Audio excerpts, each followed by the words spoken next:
Hello, dear ones, and greetings from the Center for Contemporary Mysticism in Philadelphia. My name is Joe Irwin, and it's a joy to gather with you again and explore this amazing journey that we share.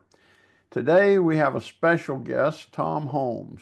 He's a person who's spent much of the past 45 years traveling around the world training psychologists, social workers, counselors, holistic therapists, and others to place the sacred self in the center of their awareness and their practice. Tom holds a PhD in counseling psychology and is a professor emeritus at Western Michigan University. He's also very grounded in spiritual traditions of Sufism and engaged Buddhism and comes from a lifetime of work of integrating internal family systems uh, model with spirituality. Now, he'll probably tell us a little bit more about that. So I'm interested in hearing about that and hearing about his grounding and his link to Sufism. We were talking a little earlier. And Tom's been training therapists throughout the Middle East for a good 15, 20 years. And in 2023 began serving therapists in war-torn Ukraine. And I'm hopeful we'll get to hear a little of those experiences. So welcome, Tom. It's a joy to have you with us, and we're so grateful that you're taking a little time out of your busy schedule to be with us today. Yeah, thank you, Joe. And I'm delighted to be here and delighted to become part of the network that you have in your contemporary. Great. You will automatically, after being here, become a part of the center family. So Right. you'll be one of our family members. And of course, we welcome back Patricia, our wonderful interviewer who does our interviews for us. Patricia, as you know, is a former pastor and spiritual teacher and host of a great podcast called the We Awakening podcast. But lastly, we take a moment to thank you, those of all of you who've tuned in to us live or are watching on our YouTube channel and other social media. We're so glad that you're here because if you're new to the center, we invite you to check out our website, contemporarymysticism.org. You'll find hundreds of resources, videos, groups for sharing, study, meditation, and more. So check that out. And remember, our goal is to be a partner with you in your spiritual journey. So we invite you to get involved, volunteer, join, support, do whatever you feel it called to help continue this work. And lastly, remember there will be a Q&A after Patricia and Tom dialogue for a while. We will then open it up for you and others who are on board, and you'll have an opportunity to ask questions or dialogue directly with Tom. And so make a note of your questions. And when it comes time for the Q&A, you can click the button that says raise your hand, and we'll get to as many as we can. So again, it's so great to have you with us, Tom. And now, without further ado, I'll turn it over to you and Patricia for a while, and I'll come back at the Q&A. Okay. Thank you, Joe. And thank you, Tom, for being with us. Joe, from Joe's introduction, we know there's so much that we could learn about from you and your experiences. But let's start with your work with internal family systems, because that is sort of the foundation of the healing work that you do in psychology. So can you tell us just in a nutshell, what is internal family systems? Well, first to kind of give a context, before I ran into the internal family systems model, I was trained in cognitive behavioral in Carl Rogers, in a variety of humanistic psych methods, Gestalt, and in psychodynamic psychotherapy as well, and including Jungian psychology. When I found the internal systems model, the everyday way of referring to it is parts work. And basically, it says that we have a lot of kind of small subpersonalities, aspects of ourselves that I like to see as the kind of software of our system to give us the state of mind that we need in order to cope with what the situations that we're confronting. And one of the things is that I can only give you a brief view of that, but our relationship to these different aspects of who we are. So my relationship to my little professor part, or my grumpy part that gets impatient or something, or the part of me that wants to help other people, or the part of me that um, maybe feels insecure at times, right? Or the part of me that's kind of a fighter, if somebody, challenges me in a certain way. So we have all of these different aspects of our states of mind that can come in and kind of take over our system and help us to adapt to what we're coping with. The book that I've written, Parts Work, which is a brief introduction to this model. It uses art, right? And it's very hard for me. I'm very rarely do I speak about the model without using art. So I welcome anybody who wants to find out more about this model to do that. But one of the things that's been important about it is that not only do you have parts, but you have the self. And the self is that place in us that can observe the different aspects of who we are, so that we can develop a relationship to all these different parts of ourselves, right? And that we can befriend them and we can help them understand why they're there, why they're getting maybe overactive, why am I angry so much, or why am I so sad? That we can talk with those parts and understand that. And then they kind of come into a harmony and almost disappear. They just are there. Um, but also the one of the things that's so important to me is that it's been a natural way for spirituality to come together with the therapeutic process. Because as we work on developing this inner relationship to our parts, space opens up inside. And the natural state that in IFS is called self, which has the qualities of compassion, calm, curiosity, confidence, that those qualities are actually like the ground of our being, right? It doesn't have to be created. They're there and they arise. And it is also the place at which we connect to the divine. So what happens is the parts of us experience pain or suffering in the world and they constrict. And as we help them and befriend them, they relax and release, and then more space opens up inside. And then the connection to the divine happens more easily.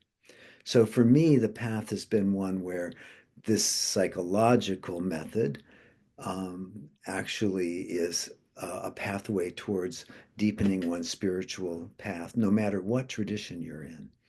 So, in a nutshell, and I have some tape lectures that you can find on my website, and it's can go into a lot more detail and have used the pictures that I use to teach this model. Yeah, thank you. And I think probably most of us can relate to that experience of sensing, part of me wants this and part of me wants that. And so it feels very sort of intuitive, I think, on one level that, yeah, we have different dimensions to who we are. And what, so when a person experiences trauma, is that trauma, is it carried by a particular part or many parts? And how, because you've worked with people who've suffered a lot of trauma, so how does that, I mean, that's a very, intense form Sure. of injury. Well, And yeah, how does that work out? Yeah. when we experience trauma, there's some parts of us that are letting us know this hurt, that are Mm, scared, that are anxious, and that mm, carry the pain of that, right? And that can flood the system. And what that usually does is activate some kind of other parts of ourselves that try and push that out or push it away or compensate in some way. So kind of protector parts, internal protector parts that try to keep us from being flooded by that feeling. And that can happen in a variety of ways. So um, when if we're working with someone who's experienced trauma, and many of us have had various kinds of trauma, in IFS, they call those parts exiles when they're pushed out of the consciousness so that the pain is not flooding the everyday consciousness. Um, and in the part of if we're working with healing that, then we both work with the protector parts to understand what they would need in order to feel safe encountering this part that's carrying all this pain. And one of the keys of the model is that we do that. We don't go to that wounded part until we have the self in the foreground, this calm, compassionate, um, relating aspect of our being that can be present with the part and help and feel its pain, but not be flooded by the pain. And in that instance, it allows that part to share its story and to share its pain and to find healing and to come out of the exile stance in the system. Mhm. And that experience of the self really coming online or in our awareness. I imagine a lot of people watching this who are on the spiritual path, who really investigate the inner life. We can appreciate that there is that aspect to us that can be present and compassionate without getting like sucked into these different narratives and stories that we carry. And is that what you mean when you talk about the sacred self? Well, it's interesting. The term sacred self, interestingly, has arisen out of my interaction with the Friends community, right? So Mhm. we're when it's been a joy for me the last year and a half or so to be engaged with that community who are integrating spirituality and psychology. And what you call this self, they found the what their experience was of it was that of the sacred self, because that's the connection to the divine. Mhm. That's the place at which we link to that, and that actually is also the place at which the divine touches the world, right? So, and it's very interesting. There's a Sufi psychologist from or a philosopher from 800 years ago talked about the different parts of ourselves. And they said that the soul comes in through the ruh in Arabic into the heart, and the heart is the place that the soul, the divine soul, can touch the world. But in order for it to survive in the world, he said, and this was 800 years ago, it needs all these different helpers. So that needs appetite, it needs protector parts, it needs manager parts, it needs all those things. So already 800 years ago, the Sufis were talking about the various nafs, Yes, which are Knox. Yeah. aspects of our personality, right? Right. And Yeah. those nafs can get out of balance, and that one of the goals of the spiritual practice is to bring them back into balance. Mhm. And one of the goals in the Sufi tradition and in Islam is nafs mutmaina, which is all of the parts come into harmony. And they do that by what they call the heart coming into leadership. I see the spiritual heart and self as the same. Mhm. Yeah. So they want that needs to be leading the system, not a manager or a warrior or a boss part of some sort. Yes. So it's yeah, it's I always find it wonderful when I can go back and see that 800 years ago people were talking about something similar. 2000 years ago in Buddhist psychology they were talking about something similar. So it's not like a new thing. It's just it hasn't been kind of packaged in this way in the psychological world before, you know. Right. Right. And you really do integrate spirituality with your work in psychology. Was that always an interest of yours, or did that come along later? Well, I was thinking about this when I was thinking about the interview, and I realized that from the very beginning, I had the great fortune of having those things come together because when I started in college in the 60s, it was the kind of experimental education time. And I had this class called Basic Ideas, and it was in the religion and philosophy department where I was introduced to humanistic psychology of Jung, Maslow, Fromm, The Art of Loving, right? As a part of my first exposure to psychology was humanistic psychology Mm. and was the integration of that with spirituality. So that sort of just set the foundation for me. And along the way, actually, so for 10 years, I was in, I have two master's degrees and a doctorate. So I spent a lot of time intellectually understanding things. And it wasn't until I had a, a, a client in my doctoral field placement. I had several clients who were struggling with their religion, and they had conflicts about the religion, and yet they were strong believers. And they were also experiencing the mental health symptoms of severe depression. And one client I remember also had a severe psoriasis that seemed to be related to her psychological condition. And I wasn't sure, how do I help them with this religious conflicts they were feeling? And kind of out of uh, I don't know where, this is a small town in Michigan, this flyer came up on spirituality and counseling. This is in the late 70s, early 80s, spirituality and counseling. Pir Vilayat Inayat Khan, Sufi master. And I thought, what's a Sufi master? But the title sounds good, so I went there and I found this universalist path that said that all paths, all spiritual paths, could become paths of the heart, and that our job as this Sufi tradition, their particular Sufi tradition, was to help people awaken into whatever tradition was most harmonious with who they were and most enlivening with who they were. So it gave me a real kind of charge about what I might do. And I went back and I started working with this one client in particular who had this depression that wasn't responsive to therapy or medication or anything for years. And so I started exploring her spiritual life and found out she had been sexually abused by a priest. So she was cut off from her Catholic religion. And at the same, and so that interrupted the possible healing, and at the same time was the source of her wound, right? So it's a real dilemma. So what I found though was there was a Catholic saint, Saint Dymphna, Catholic saint of sexually abused women and mental health, right, from the 16th century. Wow. Who knew? And she started connecting to Dymphna. And all we did in therapy for about 2 or 3 weeks was to formulate the questions. She went home and prayed. And in 3 or 4 weeks, her depression lifted, her psoriasis was gone. It was like, I've been doing psychotherapy for 6 years. I hadn't seen anything happen like that.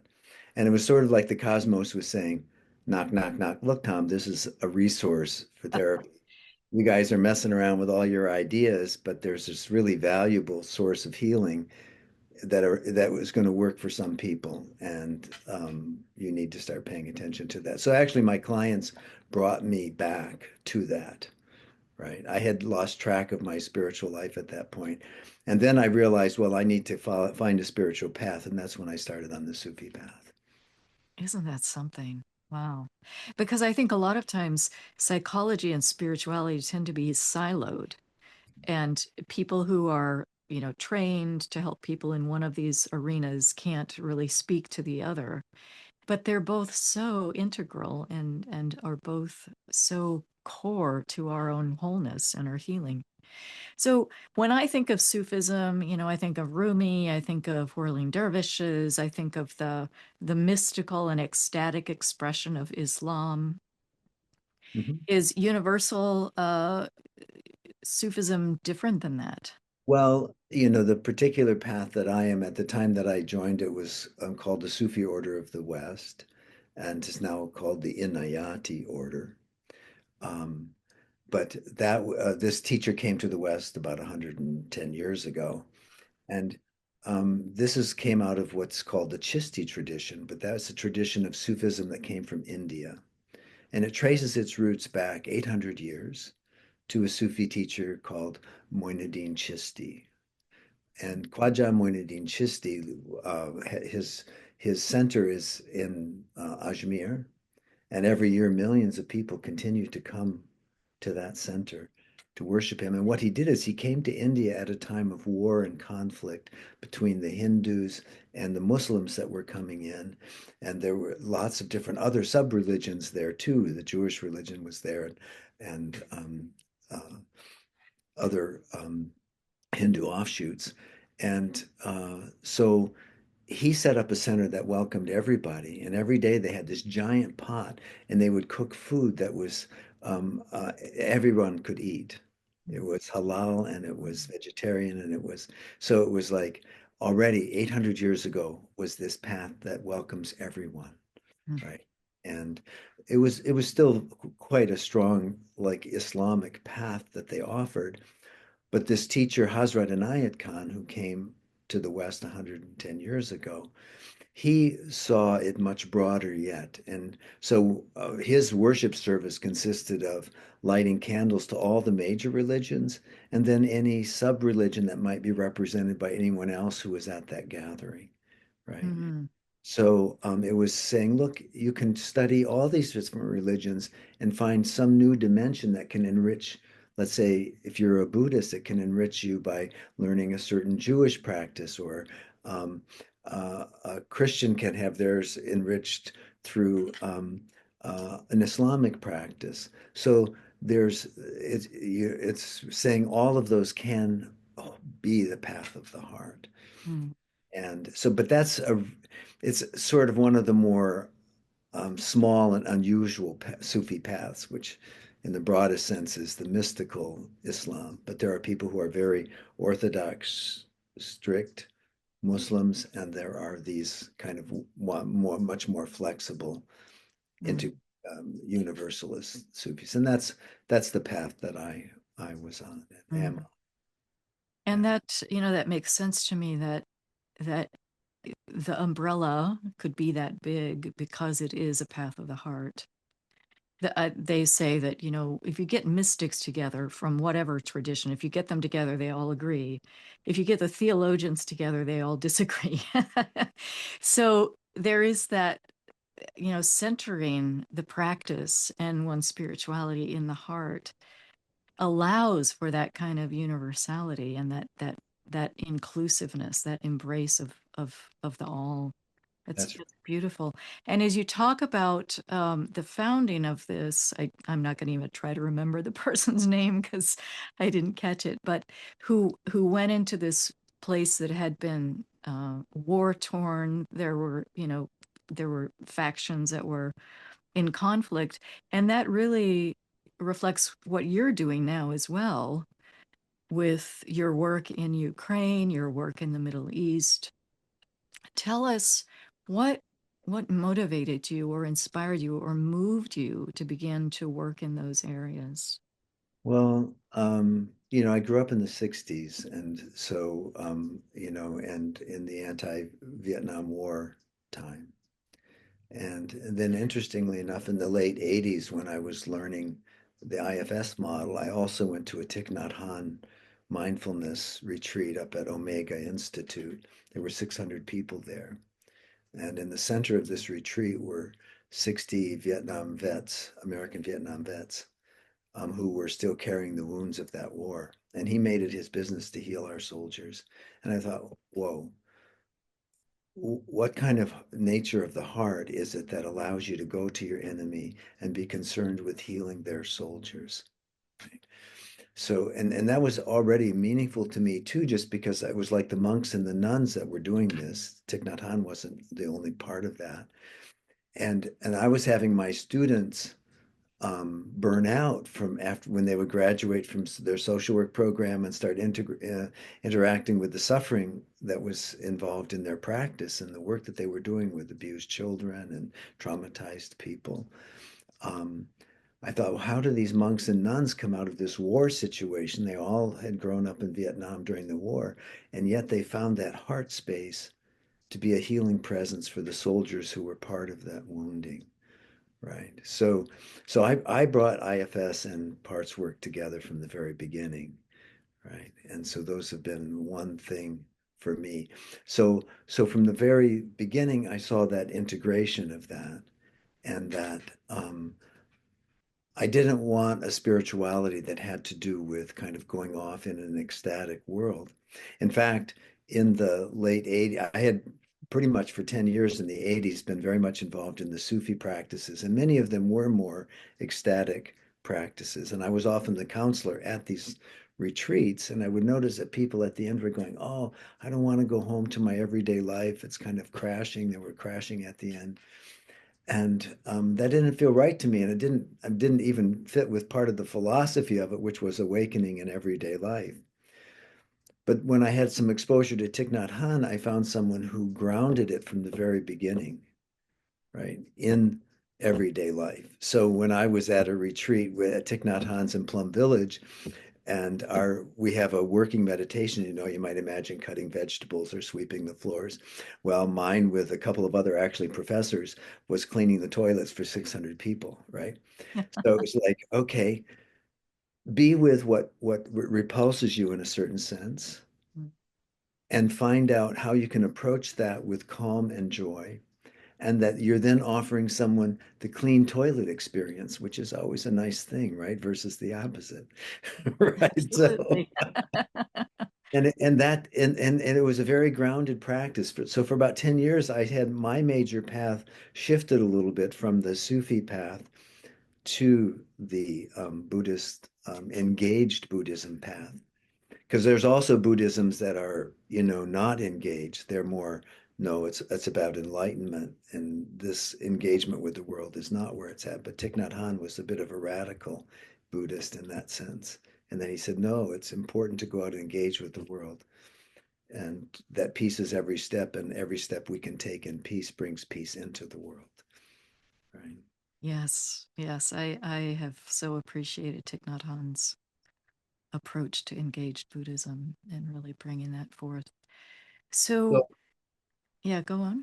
so when I do a lot of work in Germany, and actually one of the things that I have done is healing the wounds of still from World War II, Yeah, yeah, and brought together various communities that were carrying those wounds with the Jewish communities and the German communities who's had their ancestors be part of that. yep. And we did one with the Vietnamese together. So we had the Vietnamese, the Germans, the Americans, um, Wow.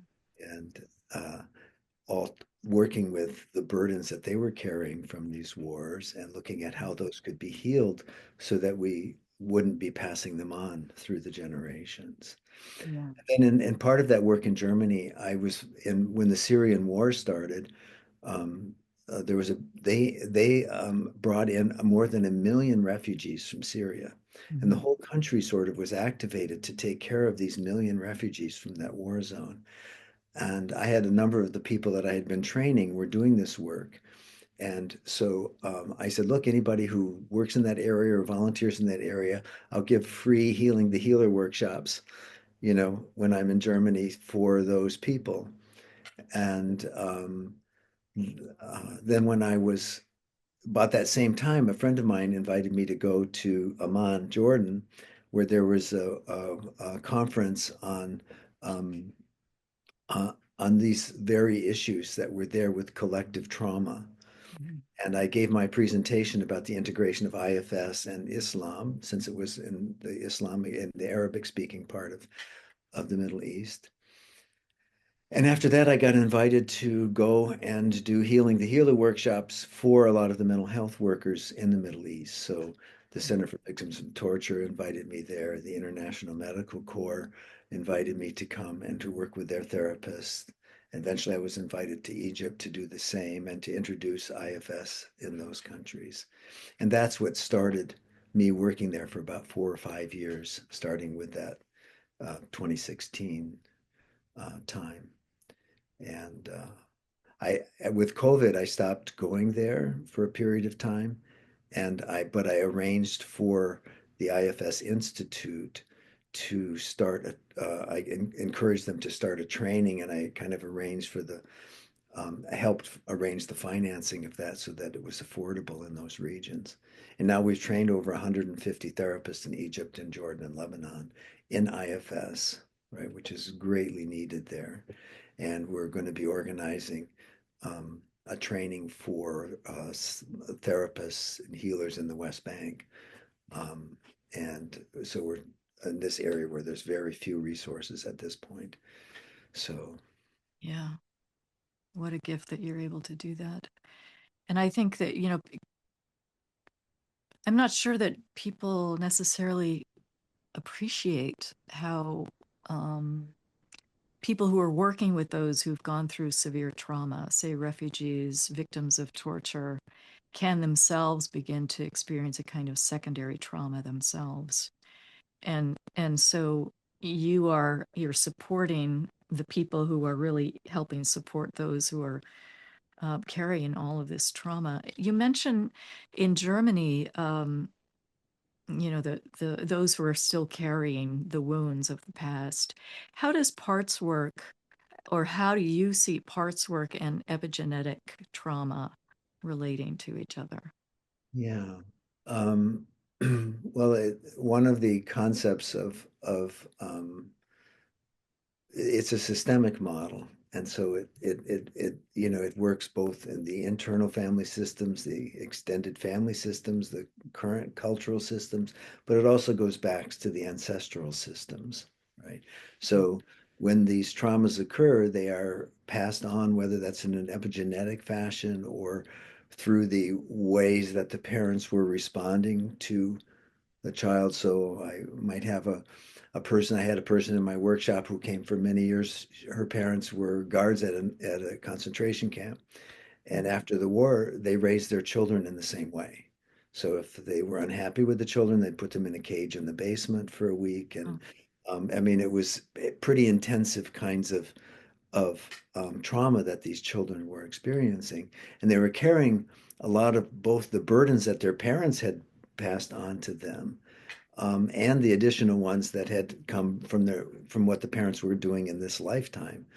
So in the work, there are ways that we and this is where for me the spiritual resources are absolutely essential. Whenever I'm doing this work where these intense ancestral burdens, I like to have connection and feel like I'm connected to, and that person is connected to that which supports them, and then being able to release those burdens through it's not I don't want to pretend like it's a simple process, but there's a process that we go through where we see if the system's ready to release those, because they may want to be carrying it further. I mean, and so we have to make sure that all the parts are okay with releasing that, and then where it will be released is worked on with the person being in self, and then it's often turned over to some kind of spiritual source that will take that burden from the system, and often from the ancestral system as well. mm. It seems like this, the healing of trauma just seems so, so essential. And that it seems to me that a lot of the tumult that we find ourselves in collectively has to do with unresolved trauma. Absolutely. I mean, one of the ways of looking at the current context is also people are carrying, and the whole culture's become absorbed in protective parts. And those protective parts are the warriors. Those protective parts are the ones that can do a lot of these very harmful, destructive things out of the sense of necessity, existential necessity. So in the, Mhm. obviously for the Jewish community, there was existential threat that those systems are carrying, and the Right. protective parts can be pretty intense, and once activated, very difficult to get out of, right? And the same for the other side. So both sides are carrying wounded parts and protector parts, and Mhm. um, and when it's so polarized as it is right now, um, it's one of the difficulties is figuring out how can we be in relationship to something so massive where we have so little ability to make any difference. Right. And so finding those small places where we can offer healing, whether that's for a refugee who's landing in our community now from whatever difficult situation that they're coming from, or in the instance where, because I've worked in the Middle East, I can support people who are bringing training to the therapists and the healers in those regions, and doing what we can to. So I'll be going back in October to Jordan, um, to do the healer workshops. Just the way that I can use IFS and spirituality to help people engage with suffering from a place of peace, right? So that's that to me has been one of the places where I put a lot of my attention is how do we help therapists or helping people of any sort approach what they do in a sustainable way, both recognizing their limitations and understanding how one interfaces with pain and suffering without being flooded by it, Yeah. taken by it, and also knowing when we have to stop, when we can't let ourselves be exposed to this much pain, and so we take care of ourselves. So all of those things are. I've Yes. been looking at how can various spiritual traditions inform that, and IFS is the most useful psychological method to help us understand that as well. Yeah. Would you say that it happens that if, say, I have a part in me that I've exiled, um, will I then, if I meet someone who seems to kind of represent that part, will I want to exile them as well? Yeah, yeah. Well, yes, absolutely. If we, um, um, one of the easy ways is if you find a person that you really dislike or don't like to be around, it's often useful to look and see if there's a part of you that is somewhat like that. Exactly, right? Yeah. It's also a protective mechanism for people in protector parts to uh, not want to have access to touching the pain of their own vulnerable parts. Yes. So they really don't want to have any idea about the pain that they might be causing others because that would they don't their system does not want to have anything to do with that pain. And that's how they become abusive to others is and non-responsive to that, right? It's out of the protection to avoid their own pain that they're Mhm. carrying with them. Yeah, when you said vulnerable, that was sort of what I was feeling is that um, in our culture, people are not always encouraged to embrace their vulnerable aspects, and so we have this kind of tough it out, and much to our own detriment. And Yeah. Yeah, I always when I'm teaching the model, I always have the protector part and I have in the background a vulnerable part, the yeah, scared child part, right? yeah, Because and it's hard to remember that sometimes when this person is beating on us or like right, scaring us that that's actually protecting us a vulnerable child behind there, but it always is. yeah, Yes. yeah, And so you can't attack that. right. If you attack it, it just makes the person more, It you know, makes it yeah. more. And they don't want to hear about their own vulnerability so that they're Exactly. not gonna, it takes gradually helping the person come into their own center and then helping them themselves to discover what it is that this protector part, why it's working so hard, why Yeah, it's so extreme. yeah.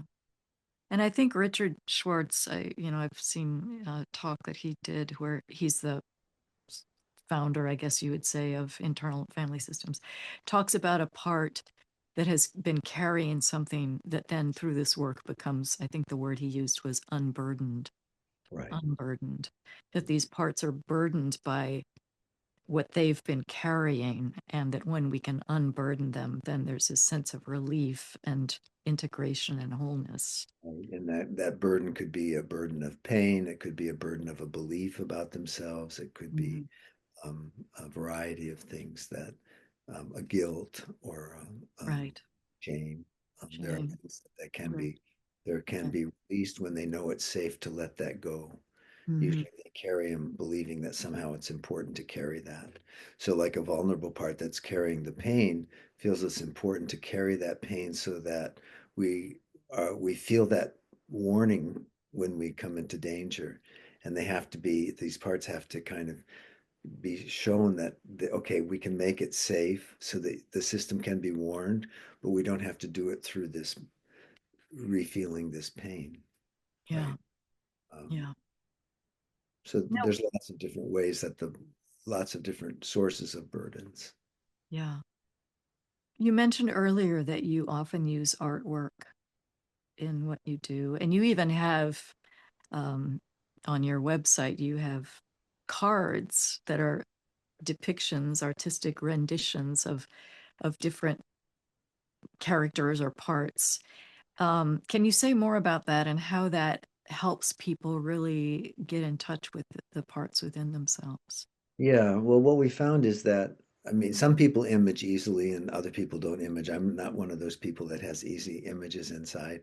So one of the things that the cards do is, first of all, it helps us to imagine and kind of find something that represents our parts through some kind of artistic image.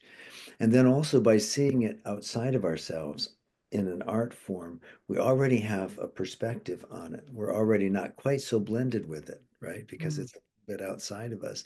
And that separation there allows us to be more aware of it, but not necessarily merged with it. But we can still be merged with those feelings. But the idea is, oh, okay, now I see this part of me is a hurt child, right? Now I can be with that hurt child instead of being the hurt child. mm, So we're with that part rather than we are being that part. Now, it may be that it wants to be felt and we can feel the feelings of the part, but then we also know that it's a part out there that we can have a little distance from so that we can take care of it better mm, from this compassionate, centered place. mhm. Yeah, as you were speaking of that, I was just recognizing that by doing that, one has that ability to experience the more expansive self, at capital S, um, the witnessing self, the compassionate observer. Yeah. Now most of your work at this point is international, right? Yeah. And Yeah, the only real thing that I'll be doing in the States this year is the Friends Conference on Religion and Psychology. So that's right. Uh, and that is very much related to the work. That's why I was happy to accept that invitation because, the Friends have such a long history of being engaged with situations where there's a great deal of suffering in the world, and they do it from that place of sustainability and peace. And I've always been impressed with what the Friends have been able to bring into the world. So if there's was some way for me to support that work and to offer my contribution to helping it, that's kind of what motivated me to go there. But otherwise, I continue to work internationally. I'll go to Jordan and Egypt and Spain and Germany and probably in the next year or two to Ukraine. Right now, we've organized it so that there's going to be a form of full IFS training for Ukrainian therapists starting this summer. So I worked pretty hard to support that happening through the Mm, past year and a half. And so that's been part of my work now. I'm in kind of, I don't do the trainings myself anymore. I've pulled back from that. I just do the integration of IFS and spirituality workshops. So that's my main interest area with the limited time and energy that I have at mm. this. And are you supported or tied in with any nonprofit that facilitates and provides financial support for this? From my, well, I try and arrange organizations that need that to get funding. Myself, the universe has been really nice to me and giving me, I work in places that can, like Western Europe, where I can earn money and then I can volunteer it, and other places where there's not so much money, so I can just volunteer my work there. Mhm. So it's kind of like comes in one door and goes out the other door. Mhm. The Yeah. book that we have written is also like sold in ways that we had never imagined. So it's also supports my work Mhm. and allows me to do a lot more volunteer work than I would otherwise have the resources to do. Yeah. And the reason I ask that is, people may want to help support this healing work that's happening in these really conflict torn places. Yeah, well, there are times when, for example, when we're trying to organize the West Bank training, we at first had hoped to do it in the West Bank, but it's just too dangerous there right now. So we'll be bringing those therapists out of the West Bank to Jordan, which they're allowed to Sure. go to. But Amman is actually pretty expensive, so we have to find ways to help them afford to live there and during the training time that's Mhm. there. So there's always, and with Ukraine, we have ways of trying to finance their training so it's affordable uh, in Ukraine, which means it's only a fraction of what we would pay in the West for a Mhm. training. So there's always opportunities for people to give. I don't usually do that direct to me. I direct people to where they might give the money or support Mhm. for others, and that's kind of my role now as a mediator because I'm connected a lot around the world and with different groups. So um, Yeah. Well, as we wrap up here, Tom, is there anything that we haven't touched upon that you is really on your heart right now that you want to share with people? yeah, um, I it's interesting because as I was thinking about the interview, I was imagining a lot more actually of the mystical side of things. Go for it. We were talking about the IFS side of things a little more. Um, one of the things that I most wish for people, there's something that to me is that people find the song of their heart. Like, Mm, what is it that this place in them, the core of who we are, wishes to be able to do in order to feel like this visitation of our soul upon this earth has done what it came for. And I know at 55 when I was at the university, I had a kind of spiritual experience and I realized suddenly, whoa, I haven't been following my path the way I needed to. I was kind of got lost in the whole academic process and I needed to leave the university early mhm, and retire early and start doing this IFS and spirituality thing. And so I just made space for it. And then now I can, that was 20 years ago. I can go now and my soul will not be upset, right? mm, If I still have something here to do, I do. So my wish is to help others to find that song and to support that song finding its voice and place in the world. That's my deepest wish for people is that they do that. and do you find that people are able to do that through the healing work, or how do you help people? Yeah, when I do my workshop, so I do a mixture of kind of spiritual dances, the dances of universal peace, so chanting together, singing together, connecting to our source, being with our parts, creating the space where we can listen deeply within what the soul wants, you know. Mhm, And one of the things that I invite people to do is to find small little poems or prayers that encapsulate what it is that their life is to be about and then to just memorize those and to keep connecting with those. So this Moinudin Chisti from 800 years ago, he gave a last sermon to his students and he said these words are really, for me, I use them as, okay, am I on this path? Be overflowing with peace and joy and scatter them wherever you are and wherever you go. Be a blazing fire of truth. Be a beautiful blossom of love and be a soothing balm of peace. And with your spiritual light, dispel the darkness of ignorance and dissolve the clouds of discord and war, spreading goodwill, peace, and understanding among the people. beautiful. So those are words from 800 years ago, Mm, right? And it's like, woof, yeah. that that to me was so. But it can be different things for different people. But finding that thing that resonates with your heart and that gives voice to that wish, whatever that might be. And that it's, you mentioned poetry, and again, an art form that really is what can so immediately connect with us at that level.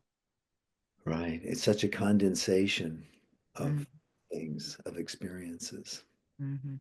And do you find, when you are doing these trainings and so forth and working with therapists,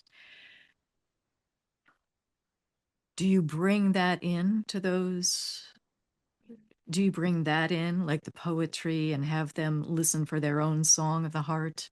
Yeah, and I introduce them, I share some, and then invite them to look for their own, um, and we both draw. First, we draw towards resources to connect to how do we connect to the divine, and then we turn and look at the difficult things in our life, where the parts are struggling, and then but so we don't turn away from those, but we approach those with that heart, compassion and peacefulness that we've been nourishing. Mm. And then out of that work, there's more energy released into the system that then um, can find its voice in the world. Mm.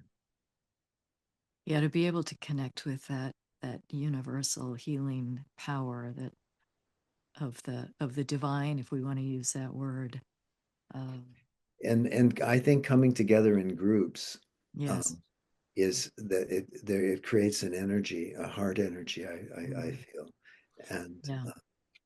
And you do this you do this online as well as in person. I don't. I actually I don't. I work with groups that I've been working with online, but I don't do workshops online anymore. Uh-huh. Right. Right. So there's I'm that just so synergy of the people together, being able to dance together. yeah. I mean, we're Yeah. touching each other, we're Yeah. moving together, we're singing. I mean, Yeah. it's um it's a You're very. creating a very different energy container then. I know that some people can pull that off online, and I can do meditations in small groups that come alive, but Hmm. for me, I really love the physical presence. Yeah. Nice. Well, people who want to find out more about you can visit your website, Winged Heart, Yeah, Winged heart.org, right. right? And the event that you mentioned, the only event that you're doing here in the US for those who are in the Philadelphia area, it's going to be held at Pendle Hill, which is just outside of Philadelphia.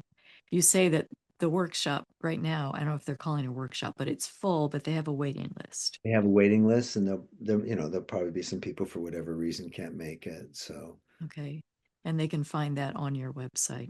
my website on the front page, and then there's other lectures and videos that about my work and other resources that people can find um, that they might connect to. Yeah. Nice. And your books as well. They can find the book there, and they can find the cards there, links to where they can get these things. Mhm. Great. Well, we're going to segue now, and I thank you, Tom, for this conversation and for all of the work that you're doing, which is quite amazing.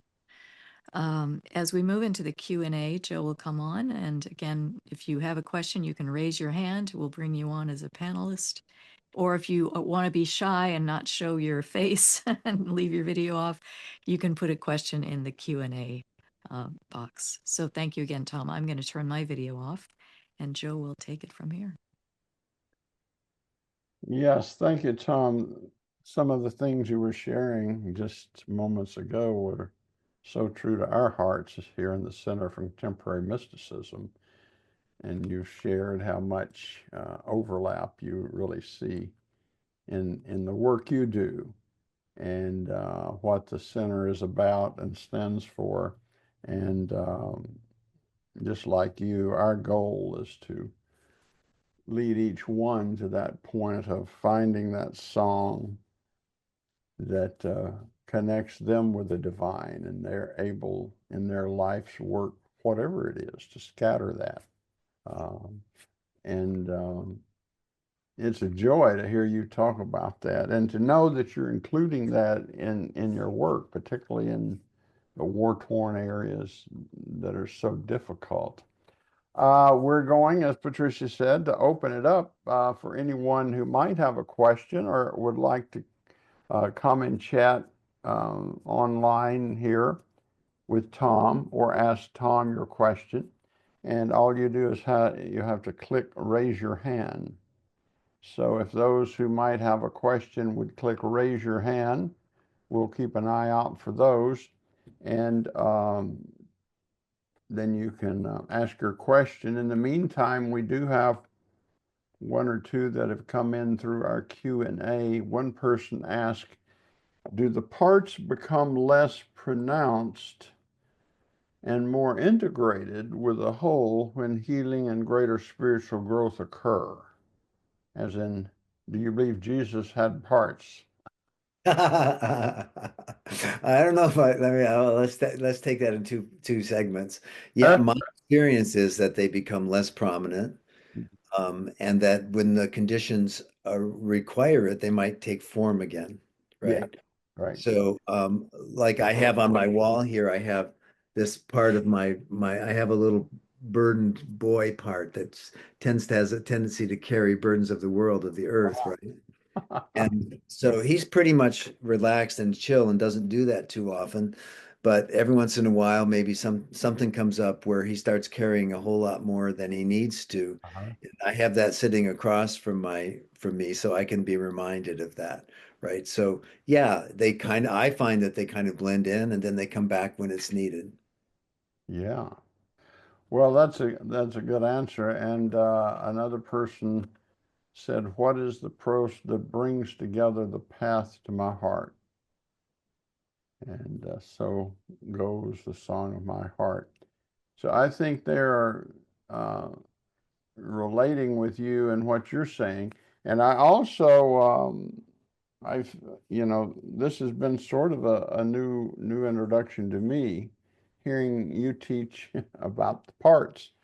And so often we struggle to get a handle on these parts in our life, but we hadn't called them parts. And so uh, they're a lot more elusive, if you just say, all right, tell me about, the anger side of you, or Yeah. tell me about the hurt or the vulnerable side of you, or tell me about the ambitious side of you. They're kind of squishy. And and if you call them parts, it makes sense. There's a part there, and I can grab that part and do something with it or not, or set it over here. But it's a little more easy to handle, I think. And that's been very helpful to me, just learning more about that. Now, is that a school of psychology? Uh, Yeah, the internal family systems model has been around for almost 40 years. But it only in the last 5 or 10 has gotten really well known. yeah. Now it's almost impossible to get into a training. And I mean, they have waiting list of 4,000 people Wow. into 35 places or something. So they're as fast as they can, they're trying to train new trainers while keeping up the quality. So Mhm. yeah, and it's spreading around the world now, like, so it's definitely something has taken hold after 30 some years of Schwartz kind of working at this, that it's kind of unfolding and being seen for the value that it carries. Well, I can see why, and I liked your practice of the clean toilets. Yeah. I remember when when I was in the service many, many, many years ago. I was drafted and ended up in the Marine Corps in Paris Island, and so one day, the boot camp instructor comes out and says, "All right, I need some volunteers. You know, I want to see hands of folks who'd like to be on the bowling team." So, mine along with quite a few others went up because I thought that'd be better than just, marching all day in the hot sun. And he said, "All right, you guys are on the bowling team. Here's your brush. The toilet bowls are right in here." So that came to mind. That came to mind as you were talking. I wanted to also ask you to share. I'm sure you do. Uh, Kind of as far as engagement goes, um, how do you handle engaging with folks in our world today, for example, who are avid Trump supporters, of which there are many? Yeah. And, sometimes it's a dilemma. Um, Yeah. they're around. Yeah. One of with the current situations, there's so many activating things that are happening all the way Hmm.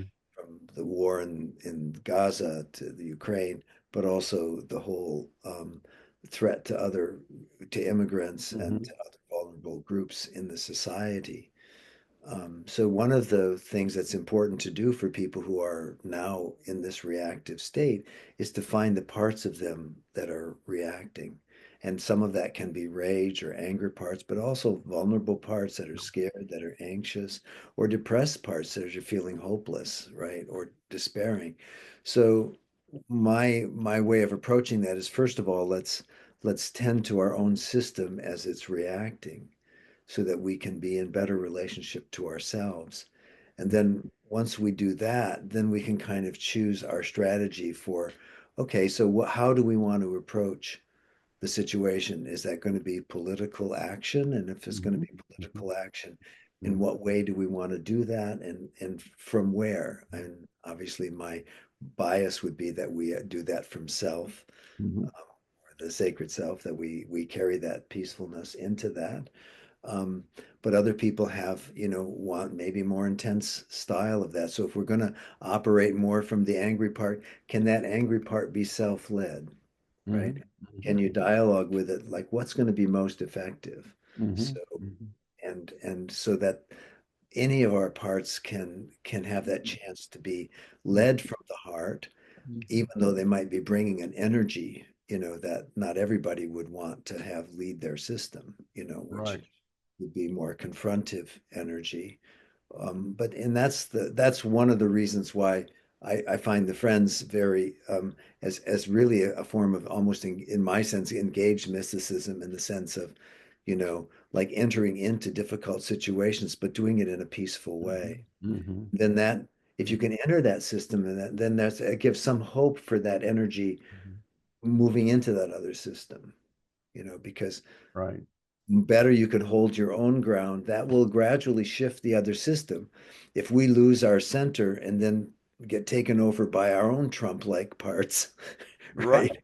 Right. Then they've sort of, their energy is winning, right? So, and leading. Well, like you, and many of us, I was a pastor for over 20 years. I've seen many, many people and then been a part of them active in the quote social justice movement. And what I've realized over the years is I would see some people who are a part of it and are entering it from real anger. And I see others who are a part of it and entering it from a place of peace, but it's just their choice to let that be their witness. Yeah. And so you see, I'm not sure that the one who enters it from a place of peace is not just as effective, if not more so, than the one who enters it from anger. And so, in your terminology of parts, that brings up interesting analogies for me to realize that the person entering it from anger may not have a choice, but that part of them has taken over, you see, when they see this injustice done. And where the person of peace may come from it from peace because their anger part isn't sort of still as enraged or is still injured maybe as the other, and they're able to do that. But those are just some thoughts that come to mind because I've seen and even been a part of and led many groups and whatnot to different demonstrations and different things over the years of being a pastor. And I would try to encourage them to come to it from a place of peace, place of prayer, a place of centeredness, and to realize that can be even more effective than if you're in there just hot and angry. Yeah. So I don't know if that relates to kind of, Sure, it does. Part of it is saying, okay, what is this anger energy there for? And it's there. I mean, you can anger is strength and protect. And there may be ways of saying, no, I'm not going to do that, but doing it in a way that's more peaceful. But maybe that right, you can channel that energy into a way that maybe in a nonviolent way can be more confrontive than some of us might right. be if we're just in the peace mode. Yeah, Right. yeah, exactly, exactly. Well, I would not, I'd make a point of not judging it, but just Right. observing it. We're getting a nice run of questions here in our Q&A. I guess people are shy to show their face, but Okay. if you want to come on and dialogue with Tom, click raise your hand. But if not, we have quite a number who have chosen the Q&A. But we have a question from Lucy that says, wonder if you could say how to unburden protectors that carry beliefs from our ancestors and how we can separate from them, especially regarding collective trauma, as you mentioned, working with Holocaust survivors, as and did child carrying these legacies of trauma, lack of trust, etc. Yeah. I mean it's a complicated question. I'm trying to sense what could one offer in a short answer. Part of it is understanding the different parts of our system that are activated around carrying that ancestral trauma Mm-hmm. and finding the parts that are invested maybe in carrying it and other parts that would like to have it not be there. And then so we develop a relationship to all of our parts that are relating to this trauma. And then we're maybe finding the parts that are carrying it and then working with them to find the ways that from the centered place. So the trick is in this IFS is to from the centered place, then come into dialogue with the part that's carrying the trauma and seeing if they're ready to release it, Mm-hmm. how they would like to do it, and where they would. So we let the system guide these processes, but we're there helping the process to focus on what needs to be focused on, and then trusting that the person's internal self and the spiritual sources that they might be connected to can Mm-hmm. support that release. That's wonderful. That's very helpful. Mallory asked, could you speak more on how Sufism's path of the heart informs your life and work? Um, it's actually, my work is that the path and what recently what's happened is for many years, spirituality was a resource for the healing, the therapeutic process. Mhm. And now the therapeutic process is a resource for the spiritual journey. Flipped. I've moved the spiritual journey into the center, Yeah.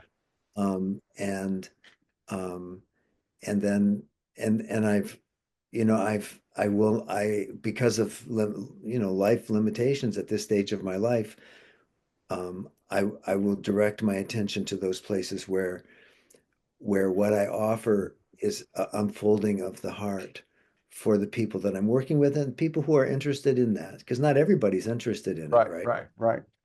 I don't have any need to convert or convince people who don't want to integrate spirituality in IFS to do that. But so I'm looking for those who want to do that, Right. seeing if we can't work together to find a way to bring their particular creative, unique way of being in the world to Yeah. this heart unfolding path. Yeah, I sometimes have to remind our volunteers and members of our center that when we're working on a project or even working to do fundraising, that spirituality is an acquired taste. That's And right. I don't know if that's an accurate way to put it, but it's a taste that some people are more apt to move toward than others, at least that point in their life, you see. I believe all of us are drawn toward that, but some enter it uh, earlier in life, some enter it later in life. And so, we just remember that and work not to be judgmental of somebody for whom it's not their cup of tea at this point. Linda asked, would you say that what would you say are the parts of us that blind our perceptions? Well, that's very interesting in that my experience is that depending on what part of us is in the foreground, Uh, we will see the world through the eyes of that part, yeah. right? So if that part is very anxious, then when it looks at the world, it sees a lot of danger. Mhm, mhm, And if the part is like a protector part that doesn't want anybody to say anything bad about us, protecting our identity, or mhm. it sees criticism all the time, or it's ready to jump at the slightest provocation, right? So depending on the eyes that we're looking from, so we want to look from the self eyes, right? And then we can notice, oh, that one really hurt when that person said that, or this seems a little scary over here, but this part is really warning me that there's something going on here, rather than just only seeing and looking for those things in the Yeah. environment. Yeah.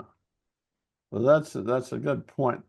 Uh, and this is a good one, I think, to end with, not to keep you too long. Trying to mention that you read or quoted a few minutes ago from a song of one of the songs of the heart. She would like to have a copy of this song or know what it is, how she could find it.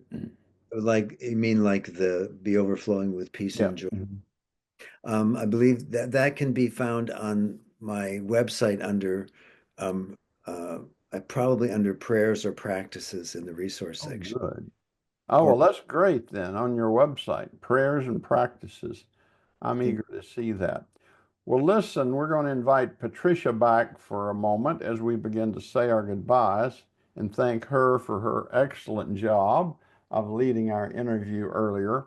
And I want to thank you again, Tom, for taking time to be with us. You are just what we need, I think, and so similar in spirit to this journey that we're on. And you've shown us that there are other journeys, like the Sufi journey, that in many ways is such a similar journey. And so we want to thank you for being here and sharing that with us. And we want to thank all of you who were here today. And so, Tom, you've talked a lot about what you're going on and where you're going next. And your website is The Winged Heart, or just Winged Heart, WINGED, heart.org. And that will probably have some of your activities and travel plans. Is that correct? Yeah, and they're one of the things there. It says peace dances and poetry. That's where they would find Oh, the okay. poetry stuff. It said I was just checking to make sure I had the right there. Given the right reference. Right. Well, thank you so much, and we want to thank Patricia. As you know, her work is wonderful, and you can see more of what she does and get involved on her We Awakening podcast. And she even from time to time has companion groups and other things, and that's at Patricia Pierce, PEARCE.com. And lastly, you'll learn more about our center and what we're all about and how all the resources there that can help you in upcoming programs, groups, videos, and that's at simplycontemporarymysticism.org. So remember, we want to thank you that we're here to help you in your journey. And so, whatever you do, keep in mind that we're here with you. And remember that no one ever walks alone. So thank you, and God bless you. And we'll say goodbye for now until we meet again soon. Love to all. Bye Yeah. bye. Thank you very much. Bye bye.